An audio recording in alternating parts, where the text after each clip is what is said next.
A continuación van a poder escuchar el programa Voces de la Esperanza, dirigido por Emmanuel Lehmann.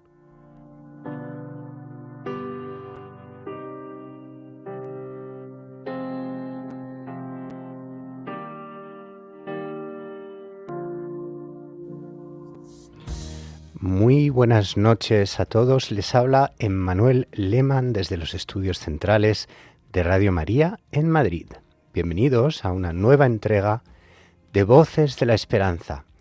Hablemos de adicciones. Han pasado poquitos días desde el Día de la Madre y celebramos este mes a la Virgen María. Así que empezaré por contaros una historia. Cuenta una madre que, andando un día por una gran avenida de la capital, y ahora vespertina, observó a lo lejos a un hombre con un semblante oscuro, que la hizo pensar que aquella misteriosa silueta que andaba en su dirección debía sufrir de problemas con la droga. La calle parecía alargarse y el tiempo congelarse en aquella escena. A medida que las zancadas de ambos les acercaban al inevitable encuentro, y la madre pudo reconocer las facciones de la cara, un vuelco al corazón la hizo estremecerse. Aquel hombre era su hijo. Pues veréis, aquella madre, queridos oyentes, era la mía, y aquel hijo es el que hoy les habla. A causa de la adicción he dormido en cunetas, me he caído por las calles ante la mirada atónita de los transeúntes, e incluso antepuse una dosis al cuidado de mis hijos. Aún así, trataba irremediablemente de esconder mi juego, convencido de que nadie se daba cuenta, como si me avergonzara reconocer que había sucumbido a la seducción fatal de las drogas. Cuenta mi madre que fue en aquel preciso momento cuando decidió buscar ayuda y se prometió a sí misma no parar hasta conseguirlo. Ya en un centro de tratamiento, el enésimo al que ingresaba, recibí el mandato de acudir cada tarde durante 1 hora a sentarme en un jardín frente a una imagen de la Virgen de Lourdes. Pero yo no sabía qué decirle. Era tal la negrura que me separaba del espíritu que solo permanecía absorto en mis sentimientos de miedo, culpa, vergüenza y desesperación. Pero una tarde tras otra, sentado en aquel banco, fui encontrando el abrazo de la Virgen, el amor sencillo y pleno de la madre, que, como la mía, había sufrido por su hijo. Una figura materna que no juzga, sino que acompaña en el proceso de volver a nacer. Dios escribe recto en renglones torcidos.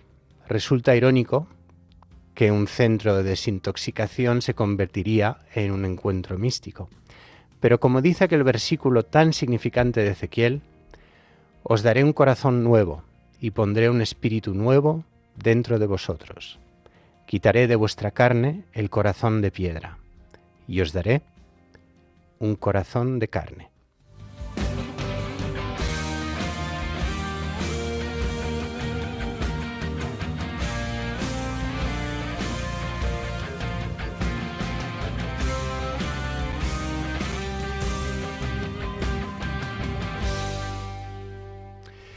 Hizo falta mucho dolor hasta saber escuchar y entender los idiomas del cielo.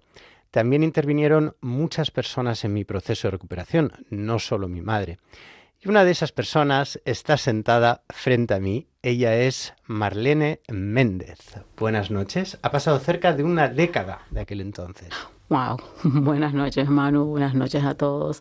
Una década, ¿no? Y qué orgullo poder estar aquí hoy contigo en este programa tan bonito, donde no solo hablamos de adicción, sino también del ser humano y de la espiritualidad. Gracias por invitarme. Muchísimas gracias, Marlene. Sí, bienvenida al programa. Marlene es psicóloga clínica, terapeuta familiar y con una larguísima experiencia en el tratamiento de adicciones. Desgraciadamente, hoy no nos acompaña nuestra querida colaboradora Andrea Bosque, porque ayer falleció su perrita Una. Desde aquí le mandamos un abrazo enorme y le decimos la verdad, que es que la queremos mucho. Saludamos también a Mónica Martínez, que nos acompaña hoy en control de sonido. ¡Empezamos!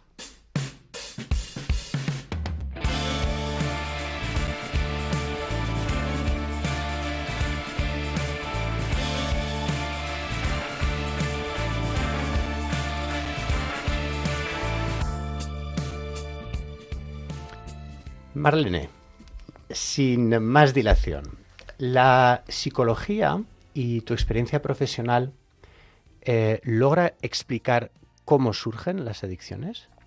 La psicología, cuando hablamos de adicciones, podemos tener varios enfoques. Si hablamos de adicciones, hay que tratar de verlo como algo multifactorial. La Organización Mundial de la Salud y la Asociación de Adicciones hablan de una enfermedad biopsicosocial y se le ha añadido el término espiritual. Los 4 aspectos son importantes. Con el que más yo trabajo inicialmente es con el enfoque organicista, una alteración de los neurotransmisores causada por el abuso de la sustancia o de la conducta que finalmente altera el cerebro y por eso el adicto funciona de una manera que podemos decir un poco ilógica. Ya a partir de ahí, pues trabajamos con los otros conceptos, ¿no? Trauma, apego, el aspecto relacional que es importantísimo, ese vínculo. Pero la primera parte es ayudar al paciente, en mi caso, ¿no? Ayudar al paciente a entender cómo su cabeza ha ido cambiando, por qué no se reconoce a sí mismo, porque sus familiares no lo reconocen cuando empieza a consumir. ¿Quieres decir que el desarrollo como tal de la enfermedad proviene de aquel comportamiento o de ese uso compulsivo de sustancias? Exactamente. Cada vez que estás haciendo un comportamiento placentero, nuestro cerebro recibe esa señal de que, mira, esto te gusta y es importante que lo recuerdes. Todos esos neurotransmisores se van alterando. ¿Qué pasa? Con la sustancia es mucho más fuerte esa sensación de placer. Por lo tanto, se graba mucho más fijamente en el cerebro, ¿no? Ese recuerdo de lo mucho que le gusta esa sustancia o ese comportamiento y por lo tanto va a tender a buscarlo constantemente. Hablas de esas diferentes facciones de la enfermedad de la adicción. Has mencionado la corporal, que sería, imagino, la compulsión del cuerpo. La mental, suele hablarse de la obsesión, ¿no? Y la espiritual. ¿Esto indicaría entonces que hay una predisposición previa? Sí, y te lo digo te lo desgloso más porque me ha gustado cómo lo has enfocado, ¿no? Y lo veo muy, muy correcto para explicarlo.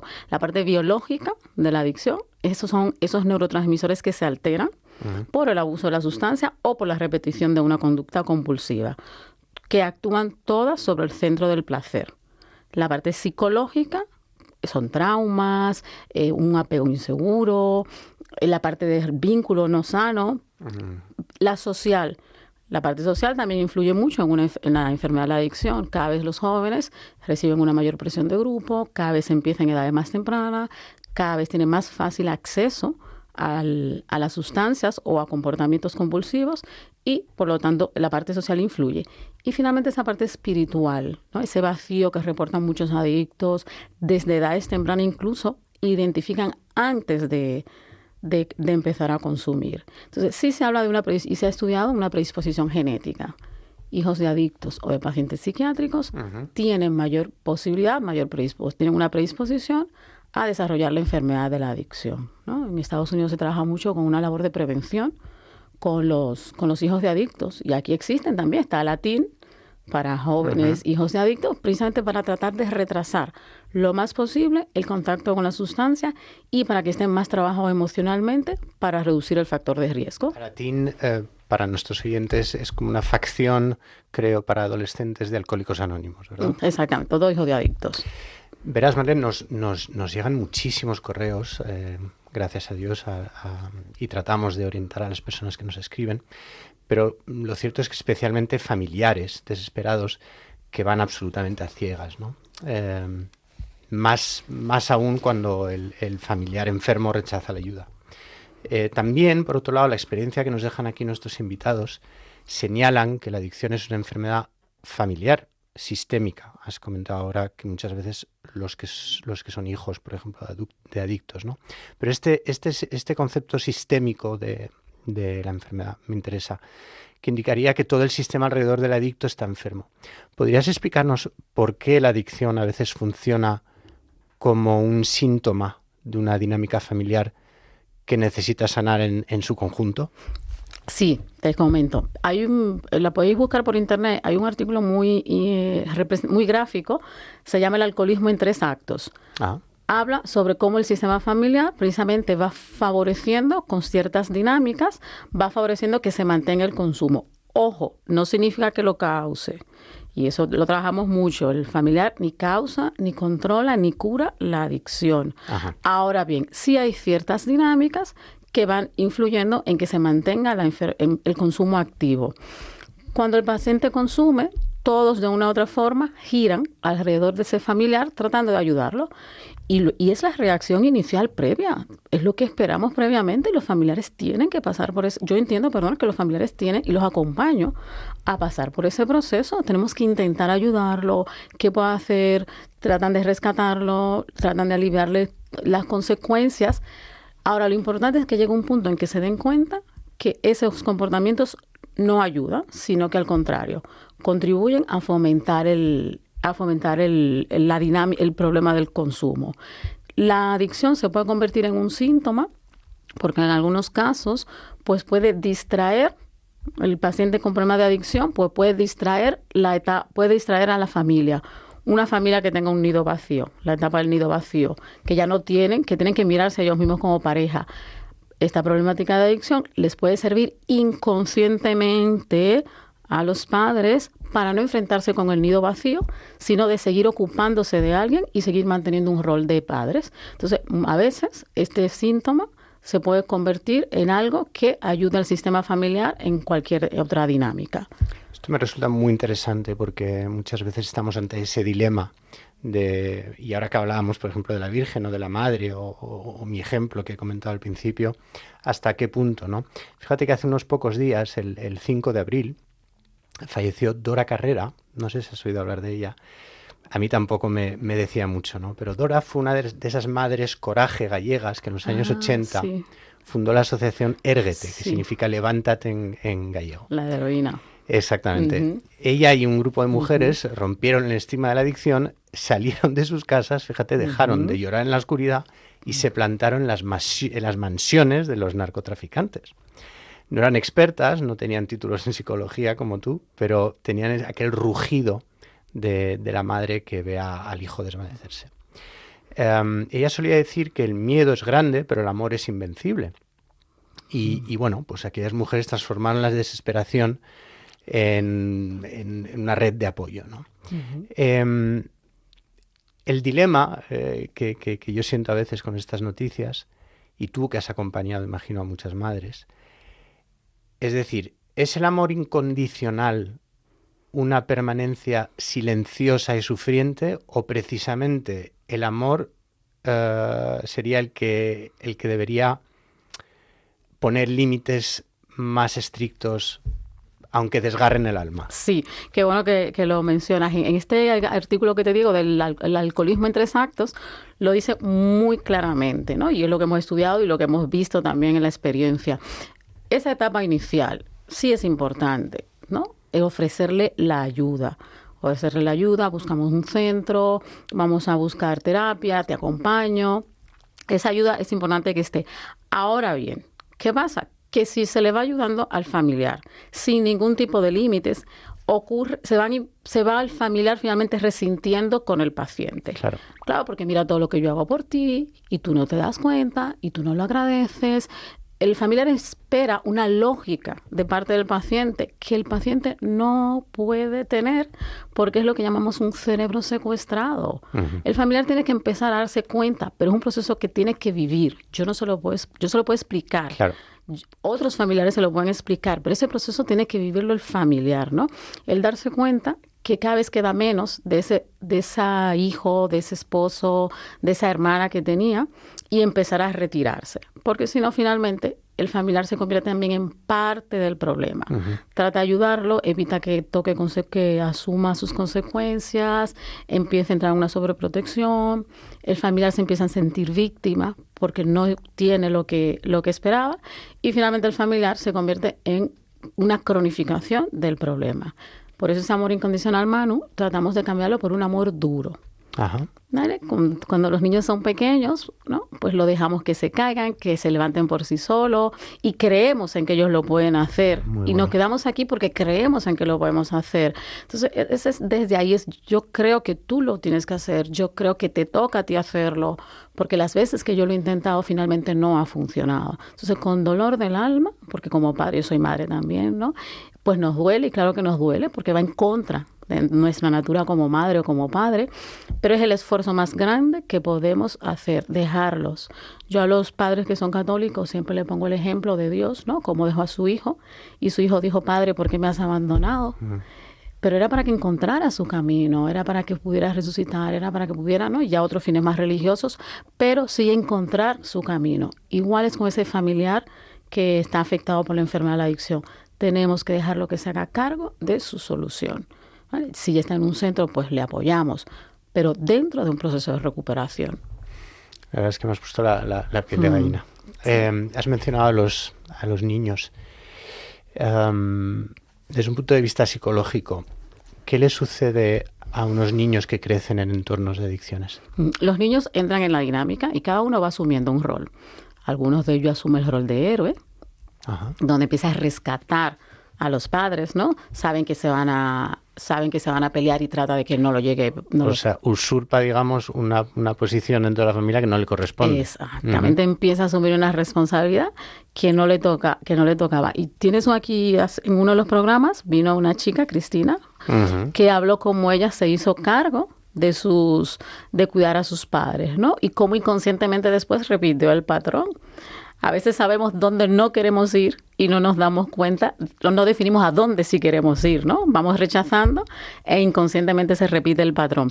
Otros niños asumen el rol de la oveja negra, es el que da problema en el colegio, ¿no? Para distraer, lo que decíamos antes, ¿no? Un síntoma que va protegiendo un sistema familiar, ¿no? Otros niños asumen el rol de mascota, que es el divertido en la casa. Cada niño va asumiendo un rol, un mecanismo de supervivencia para poder lidiar con un sistema. Y es un sistema donde el niño está constantemente en tensión. Está totalmente con el cortisol disparado.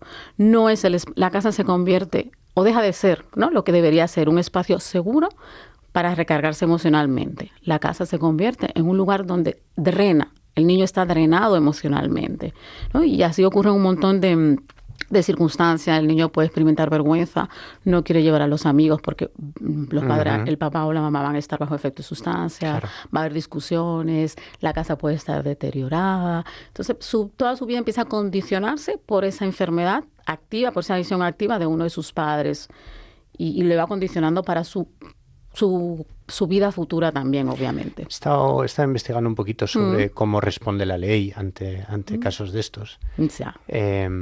Porque lo cierto es que lo poquito que sé de esto, sé que los servicios sociales tienen... actúan a veces sí, a veces no, y etcétera, ¿no? He leído una sentencia del Tribunal Supremo, fíjate, que sentó cátedra sobre este equilibrio entre el derecho de los padres y la seguridad de los hijos. Establecía que el simple hecho de que un progenitor consuma drogas no es motivo suficiente para retirarle la custodia, a menos que se demuestre que ese consumo afecta directamente al cuidado del menor. No deja de ser chocante para cualquiera que nos pueda escuchar.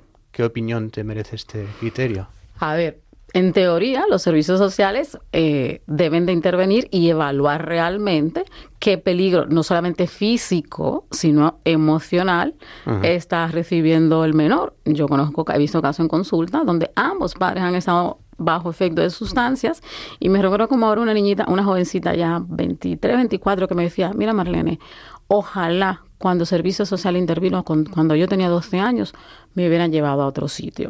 O con mi abuela, o alguna institución, o con algún familiar, porque lo que vivió con los dos padres bajo consumo fue bastante doloroso. ¿Saben? Pero indudablemente no es solamente la integridad física, no es solamente si hay abandono, porque a veces tomar en cuenta solo si hay abandono o integridad física, sino también emocionalmente qué está viviendo ese niño es importante. Pero también tengo una cosa, Manu, yo he visto servicios sociales que actúan bastante eficientemente, ¿eh? Sí, que cogen a los niños, los padres tienen que ir a verlo al punto de encuentro, sí. ¿vale? Que le dan mucho seguimiento, así se hacen pruebas de consumo, ¿no? A los informes. Yo creo, los pocos casos que he visto, tampoco he visto mucho de esto, te lo digo honestamente, lo poco que he visto, servicios sociales han actuado de cara a protegerlos de sus, y es muy triste lo que voy a decir, protegerlos de sus propios padres. Uh-huh. Has mencionado a Cristina, que fue invitada del programa, y fue un programa que dedicamos a las mujeres en adicción. Uh-huh. Por a veces este doble estigma que pueden sufrir, y de hecho se mencionó, aprovecho que estás aquí para si lo quieres comentar, este hecho de que muchas veces las mujeres tardan más en reconocer el problema por miedo justamente a que los servicios sociales puedan intervenir y retirarle a sus hijos. Y tarda más en identificar el problema también por otro factor. Uh-huh. La mujer tiene ese rol muy definido de cuidadora, ¿no? Uh-huh. Y son muchas las pacientes que cuando tienen hijos, aún así siguen siendo funcionales. Lavan, planchan, aunque estén con una cerveza o una copa en la mano, pero lavan, planchan, se ocupan de los niños. O sea, tienen esta capacidad, entre comillas, subrayado, de seguir siendo funcionales por los sentimientos de culpa y de vergüenza tan fuertes que tienen, y no se percibe tanto el deterioro. Entonces, ya a partir de aquí momentos que usualmente en la adolescencia, que ya no se necesita tanto de ese rol materno, se visualiza cada vez más el tema de la adicción, ¿no? Hablo mayormente del alcoholismo, la sustancia del alcohol en sí, ¿no? Con la cocaína a veces se da otro proceso mucho más deteriorante por el tipo de sustancia que es, pero la mujer intenta mantener lo más posible ya es el funcionamiento como madre, y a veces eso retrasa, no solamente el estigma que hay, sino también todo eso retrasa que finalmente pidan ayuda o se den cuenta de la magnitud del problema, ¿no? Son las que más esconden las latas, que sacan la basura y ahí llevan todas las latas, y todo eso les favorece la progresión de la enfermedad. Como padre viví yo también algo parecido. Si te estás incorporando ahora a Radio María, permíteme darte la bienvenida. Estás escuchando Voces de la Esperanza, hablemos de adicciones. Hoy con Marlene Méndez, psicóloga clínica, terapeuta familiar y experta en adicciones. Y recuerda, si tú o un ser querido está sufriendo un problema de adicción, no te quedes en silencio. Escríbenos a vocesdelaesperanza@radiomaria.es. Podemos ofrecerte una orientación inicial. Toda información y dato personal será tratado con estricta confidencialidad.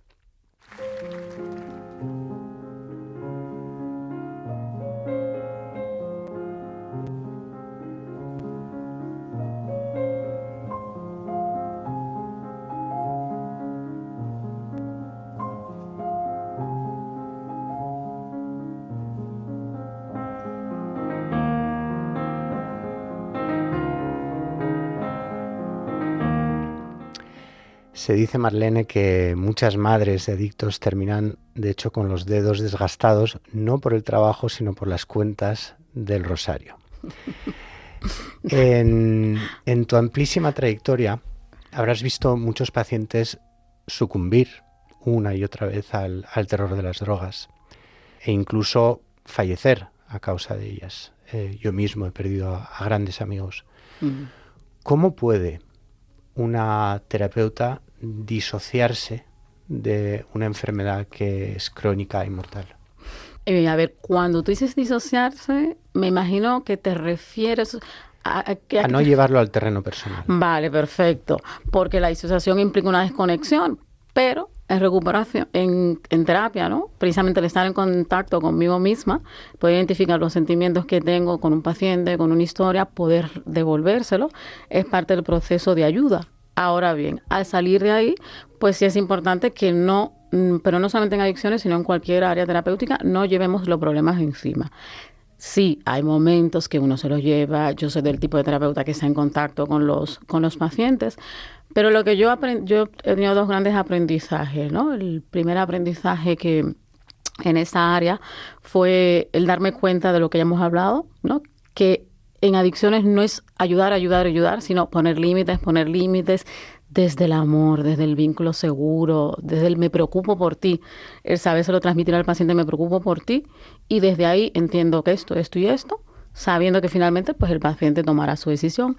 Y lo que más me ha ayudado a mí, y siempre lo digo, es que la adicción es una enfermedad con un alto índice de recaída por los mecanismos mentales que implica.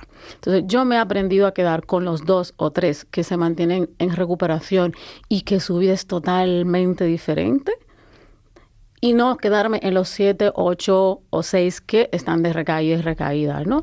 Me quedo con esos 2 o 3 que se mantienen y me digo a mí misma que bueno, esos 2 o 3 serán formador de formadores, como se dice, ¿no? Seguirán multiplicando, dando el mensaje, transmitiendo esperanza, y que esos 6 o 7 por lo menos ya saben que hay una opción, que hay una ayuda. Y efectivamente a veces vuelven un año después e inician un proceso diferente, ¿no? Entonces el saber también dejarlo todo en manos del poder superior, de Dios, de la vida, ¿no? De algo externo a mí. Ajá. Y que se le conceda a ellos cuando Dios decida, es parte también de este proceso para poder trabajar en adicciones. Ahora que hablabas de límites, sí que es cierto que cuando yo fui paciente tuyo, una de las cosas que recuerdo que me ayudó es que tenía muchas veces la sensación de que no me hablabas a mí, sino a mi enfermedad. Que retabas, de alguna manera, a mi enfermedad, con cierta severidad en ciertos momentos. Sí.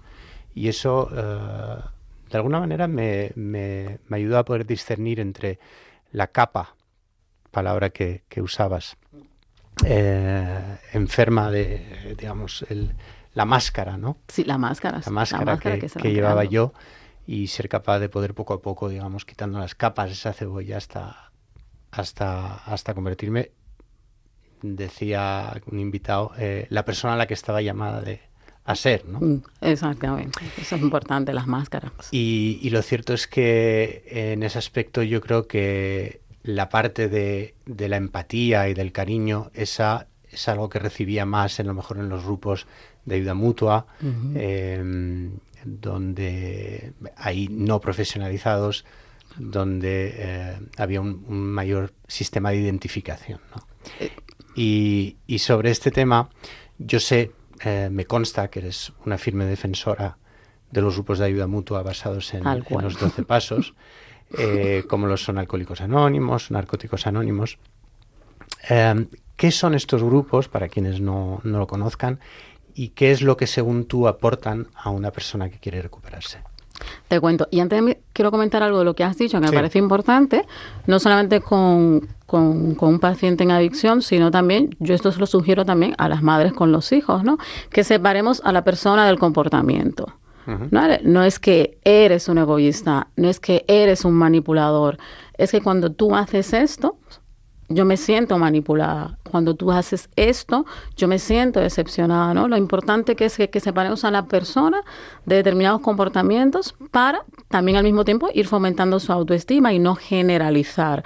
Entonces yo con los pacientes digo, eso no eres tú, es tu enfermedad, o en este momento creo que es tu enfermedad la que está hablando.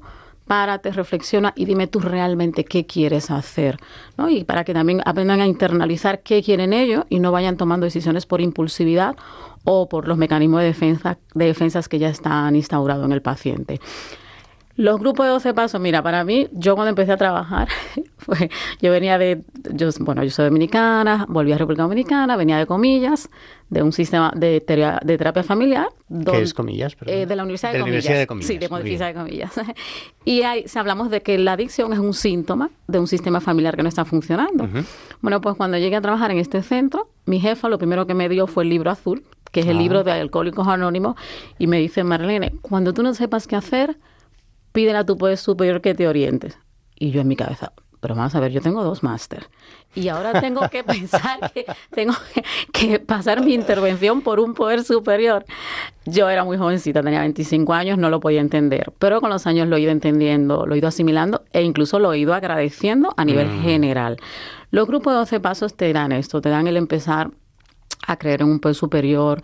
A nivel terapéutico ayuda bastante porque el paciente empieza a encontrar otras personas con las cuales identificarse. Pertenencia. Exactamente. Yo es que utilizo mucho el humor y digo yo, ¿no? Encuentra miembro de su propia especie, ¿no? Totalmente. Empieza a tener ese sentimiento de pertenencia que le ha costado tener en tantos años. Empieza a sentirse querido por quién es y por lo que es, no por lo que hace, sino por quién es como persona. Se empieza a sentir también, empieza a tener un ámbito seguro para hacer actividades sociales, puesto que muchas veces la mayor parte de sus amigos ya son relacionados con el consumo. Entonces ahí empieza a encontrar con quién ir a cenar, con quién jugar al pádel, una convención, con quién poder hablar de muchos sentimientos o muchos pensamientos que él mismo se había descalificado, ¿no? Por esa rigidez con la que se veían a sí mismos. Entonces, a nivel terapéutico también ofrecen algo que yo no puedo dar, una ayuda 24 horas. Claro.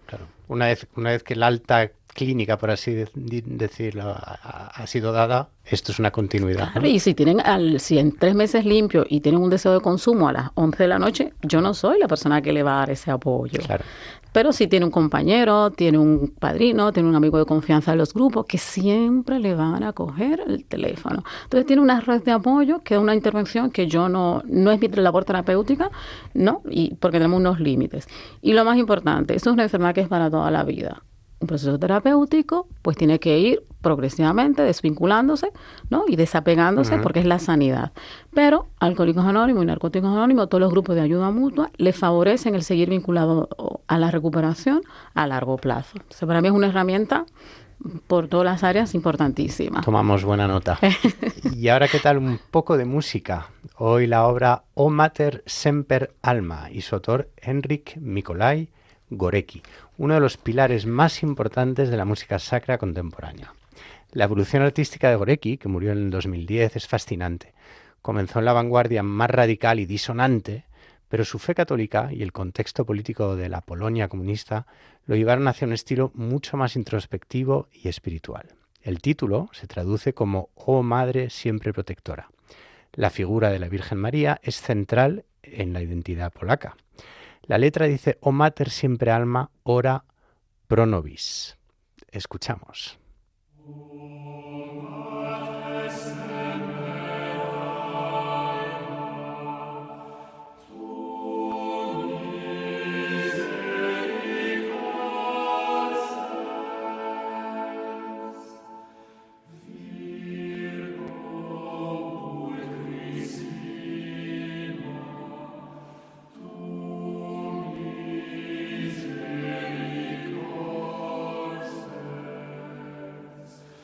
Amen.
María, María, oh Madre siempre protectora, ruega por nosotros.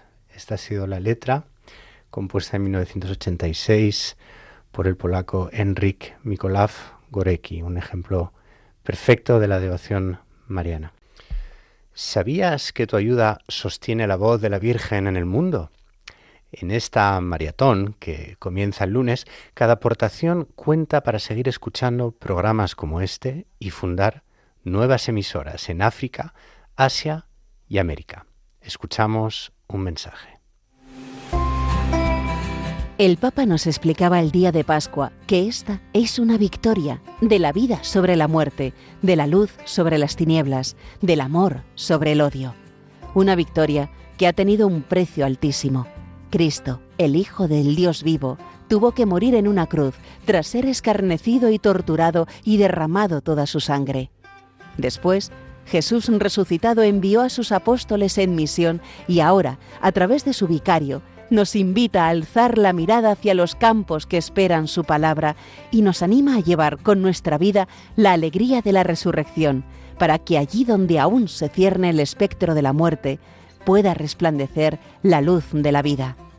Es lo que busca Radio María en su maratón de este año, que bajo el lema «En el amor está la victoria», nos pide colaborar con nuestras oraciones y donativos para que las naciones donde aún se cierne el espectro de la muerte puedan recibir a través de las ondas de Radio María la luz de la vida. Colabora. Puedes hacerlo sin moverte de casa con una simple llamada al 91 822 8010 a través de Bizum con el código 38048 o en nuestra página web www.radiomaria.es en el apartado Donativos, donde verás los números de cuenta para realizar una transferencia o ingreso bancario. También puedes hacerlo con tarjeta o PayPal. Demostremos en esta maratón que en el amor está la victoria. Radio María. Si te acabas de incorporar a esta emisión, estás escuchando Voces de la Esperanza, Hablemos de Adicciones, que hoy es la de Marlene Méndez, psicóloga clínica con una amplísima trayectoria profesional en este complejo tema de las adicciones. Marlene, en 2017, después de un largo año de tratamiento, recibí el alta clínica en el centro donde trabajabas por aquel entonces. No sé si lo recuerdas, pero me escribiste una carta. Claro. Y en estos días la he ido buscando y la he encontrado. Anda. Después de muchas mudanzas, seguía intacto aquel papiro. Qué bonito. En ella hablas de que mi proceso consistió en ir eliminando capas poco a poco para revelar mi verdadero ser. ¿Es la recuperación un proceso de progreso espiritual? Bueno, primero, déjame yo agradecerte que me digas lo de la carta, porque lo hago y me alegra saber que, bueno, que se van guardando y que de vez en cuando van apareciendo y os ponen en contacto, en este caso a ti, con lo que fue ese proceso.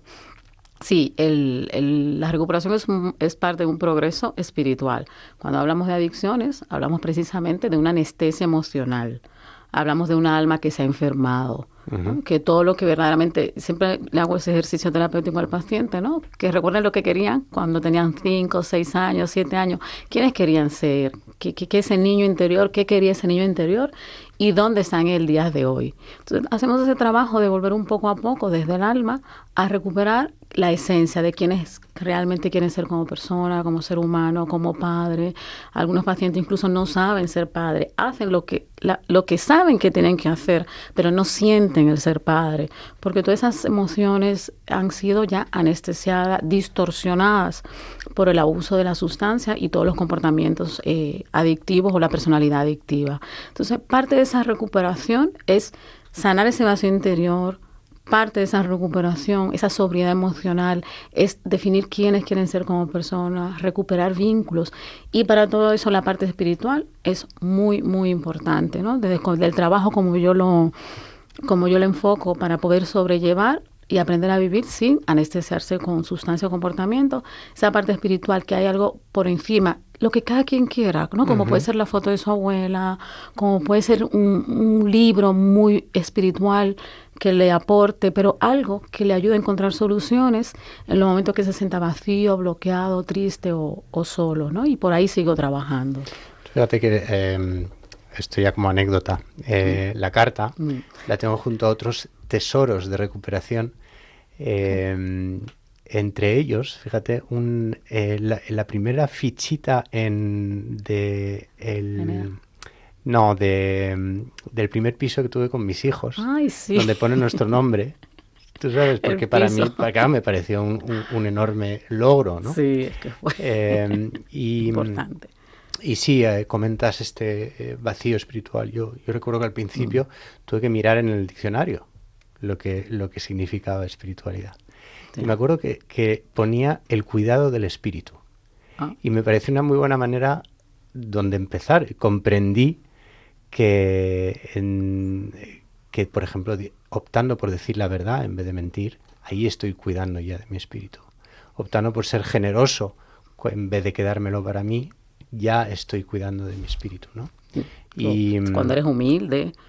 Exactamente. Cuando eres humilde, o sea, no lo confundamos con religiosidad, pero es lo que tú has dicho, cuando eres dadivoso, cuando eres honesto, cuando eres humilde, ¿no? Cuando tienes empatía, estás practicando unos principios espirituales. Absolutamente, porque yo creo que cuando aceptamos lo evidente, ¿no? Que es que la sustancia o el comportamiento es más fuerte que uno, pues uno tendrá que concebir algo más fuerte que aquello, ¿no? Que destrone a eso. Mira, Manu, y eso que tú dices, y el ser agradecido. El ser agradecido es el principio espiritual, pero para cualquier ser humano, independientemente de la enfermedad de adicción. Hay un actor americano famoso que le decía, yo doy gracias por todo, pero un gracias consciente. No es el gracias automático, es, oye, gracias por traerme el café, porque la verdad que me ayuda cuando me lo traes por la mañana. Oye, gracias por darme un beso cuando te va, porque me hace sentir querida. No, el ser capaz de expresar ese gracias a un comportamiento específico es importantísimo en cualquier vínculo sano o cualquier relación interpersonal. La gratitud. Sí. Cura la queja. Yo era muy quejica. Oye, y terminas la carta, por cierto, diciéndome que aunque los planes de Dios parezcan raros, son perfectos, me dijiste. ¿Es la recuperación un salto de fe? Sí. La recuperación en un principio empieza por algo racional y es que se toque fondo. ¿No? Cuando ya la persona se da cuenta y en contacto verdadero de que todo lo que para lo que inicialmente le servía la sustancia o el comportamiento, ¿no? Si en un principio me servía para ligar y ser sociable, finalmente veo que estoy encerrada sola. Si me servía para trabajar la cocaína, ya veo que me han despedido de los trabajos. Cuando ya la persona se pone en contacto racionalmente de todas las consecuencias que le está trayendo su comportamiento o su uso de sustancia compulsiva, ahí empieza la recuperación. Ahora bien, el proceso de mantenerla sí es un salto de fe, porque muchas veces el adicto está acostumbrado al arreglo inmediato, está acostumbrado a la gratificación inmediata, pero la recuperación, como la vida misma, es mucho esfuerzo, es mucha constancia, mucha frustración. Entonces, para poder gestionar todos esos sentimientos de incomodidad en el proceso de recuperación, pues sí necesita un salto de fe de lo bueno llegará, un salto de fe también que si no llega lo que yo quiero, seré capaz de gestionarlo y finalmente otra recompensa positiva vendrá o no vendrá lo positivo, pero yo no me autodestruiré. Ese salto de fe sí es importante. Me gustaría pedirte un consejo para nuestros oyentes, especialmente aquellas familias que nos escriben. El mundo de las adicciones es lamentablemente un terreno fértil para la industria de la desesperación. Cada familia que tiene un hijo al borde del abismo está dispuesta a pagar lo que sea y a creer en lo imposible. Y ahí es donde aparecen los mercaderes del dolor. Entonces, me gustaría que nos orientaras un poco en qué debe fijarse uno para saber si está ante una clínica profesional, un recurso de utilidad pública valioso o ante un negocio que pretende vaciar los bolsillos a costa del enfermo. Bueno, yo creo que es importante, número uno, pues leer el equipo terapéutico que posee o el currículum o el bagaje académico que tiene los profesionales del centro, ¿no? Porque también está habiendo mucho intrusismo. Yo a mis pacientes cuando quieren trabajar con adicciones siempre se lo digo, no solamente el hecho de ser adicto en recuperación es bueno y válido, para ser terapeuta es un plus, pues sí, mira, te lo puedo entender y mira, yo no soy adicta, pero y gracias a Dios tengo una buena reputación en esta área, ¿no? Un bagaje profesional, cursos, que haya psicólogo clínico, por lo menos debe haber 2 psicólogos sanitarios para que un centro tenga validez, 2 psicólogos sanitarios, si hay adictos de recuperación que tengan formación. Y algo que yo siempre digo, es importante incluir a la familia. Un centro de tratamiento que mantenga a la familia al margen no es por lo menos mi esquema de intervención, ¿no? No, yo no voy a discutir si funciona o no funciona porque no es mi labor, pero yo sí creo que es importante que incluyan a la familia, que le llamen semanalmente, que tengan un apoyo de intervención especial para, o sea, aparte para los familiares que también sufren con todo esto, ¿no? Y también que tenga yo un centro que le tenga un seguimiento después, si es de ingreso, que tenga un seguimiento después de los 3 meses, ya sea que ellos mismos lo tengan o que te refieran a un sitio después para continuar con la intervención terapéutica del paciente, porque hasta el año es importante una intervención bastante continua. Mucho cuidado. Lo cierto es que cada vez veo más proliferar gurús, por así decirlo, especialmente en redes sociales y me asusta y me consta que muchas familias están desesperadas por ello. Sí. Oye, Marlene, esta pregunta me apetecía mucho. ¿Por qué has dedicado tu vida al cuidado y sanación de los adictos? O sea, ¿de dónde viene tu vocación? Pues mira, la verdad que es, como decimos, una diosidencia. Ajá. El de arriba fue que decidió, porque yo no tenía ni idea de que yo iba a hacer esto. Como conté hace un rato, cuando yo llegué de Madrid a República Dominicana, estaban buscando un terapeuta familiar en un centro de adicciones y yo empecé en el centro de adicciones pero como terapeuta familiar. En ningún momento yo pensé que me iba a dedicar a esta área. Incluso al año mi mamá me decía, pero deja ese trabajo, porque yo llegaba agotada. Mira, súper joven, no podía ir al gimnasio, quedaba muerta. Y yo no, yo voy a seguir, yo voy a insistir. Y la que era mi jefa en ese momento, en paz descanse, pues vio en mí algo que apostó por mí. Me mandó a entrenar a Miami, me mandó a convenciones, o sea, se encargó de mi formación porque ella sé que veía algo en mí. Y efectivamente me he quedado y la verdad es que me gusta, me he aprendido a cogerles cariño. Les tengo cariño, es un trabajo que me gusta. Por cada semana que pueden vivir otro estilo de vida, yo lo valoro muchísimo. Cuando llegan tan destrozados y pueden ver pueden ver una semana diferente, un mes, o pacientes como tú, no, ya que tienen casi la década, todavía muchísimo, me reconforta muchísimo más este trabajo, porque es tanto el dolor, la tristeza, la impotencia que tienen cuando están activos, que aunque sea un día con una esperanza, me compensa estar en este trabajo, la verdad. Qué bonito, es interesante, porque lo cierto es que es una pregunta que he hecho alguna vez a invitados y a veces hemos descubierto que proviene de... a veces una herida personal, una especie de enmienda a la vida, no, pero... Eso me preguntan, pero que van ni padres alcohólicos, ni adictos, ni con nada. Las heridas normales, sentimientos de abandono, que no llenaron mis expectativas, la que llevamos los seres humanos, pero no traumas con adicciones significativos. Y lo cierto es que se te da muy bien. Gracias. Me gustaría pedirte, por favor, que te dirigieras directamente a quien podría estar sufriendo en este momento un problema de adicciones o sus familias, para dejar tu mensaje de esperanza a este programa. Bueno, a ti que en este momento estás en tu habitación, que estás en la calle, que estás con tus amigos, pero por dentro llevas esa tristeza, por dentro llevas ese dolor, por dentro llevas ese miedo, que necesitas cada día aliviar o cierto tiempo aliviar con una sustancia, con un comportamiento, déjame decirte que sí existe otra forma de vivir, que existe otra forma de poder relacionarse, que existe otra forma de sanar, que no necesariamente las sustancias, el comportamiento que en el día de hoy te hacen creer que sí son la solución, no son la solución. Date el permiso a ti mismo de conocer otro estilo de vida que poco a poco, trabajándotelo con esfuerzo, finalmente te compensará y no te hará daño como lo puedes estar haciendo ahora mismo. Qué bonito, muchas gracias. Esta ha sido la voz de la esperanza de Marlene Méndez. Nos toca despedirnos por hoy, agradeciéndote de corazón que hayas dejado aquí tu voz de la esperanza. Así que hasta siempre. Gracias a ti, Manu, como persona, como paciente, como entrevistador. 1.000.000 de gracias. Muchas gracias.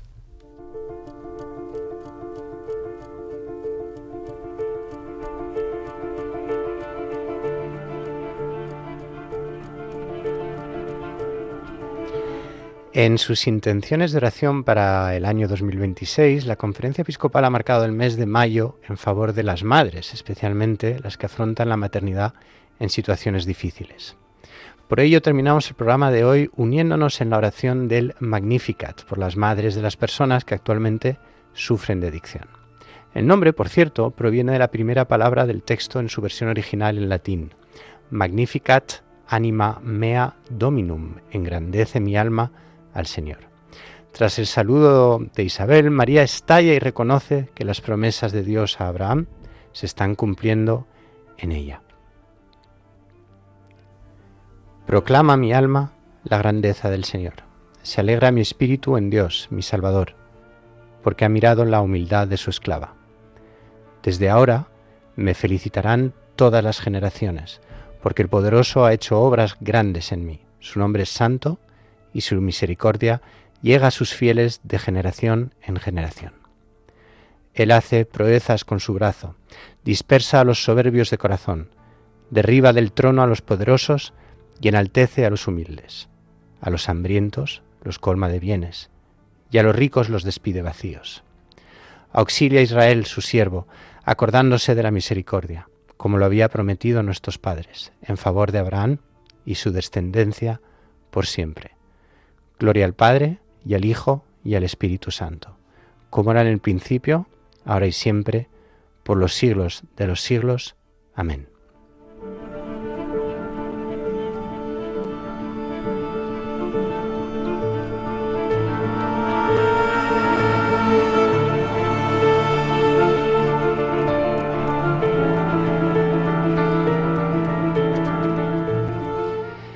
Si crees tener un problema de dependencias o piensas que un ser querido podría tenerlas, por favor, pide ayuda. Solo no se puede. Escríbenos a vocesdelaesperanza@radiomaria.es. Estaremos encantados de leerte y orientarte. Toda información y dato personal serán tratados con estricta confidencialidad. Podéis volver a escuchar este y otros episodios en la sección de podcast de la web radiomaria.es o en vuestra plataforma de podcast favorita. Nuestro próximo programa se emitirá el sábado 23 de mayo a las 11 de la noche, las 10 en Canarias. Cuéntaselo a quien creas que pueda servir, porque estas han sido las voces de la esperanza de hoy. Hasta pronto.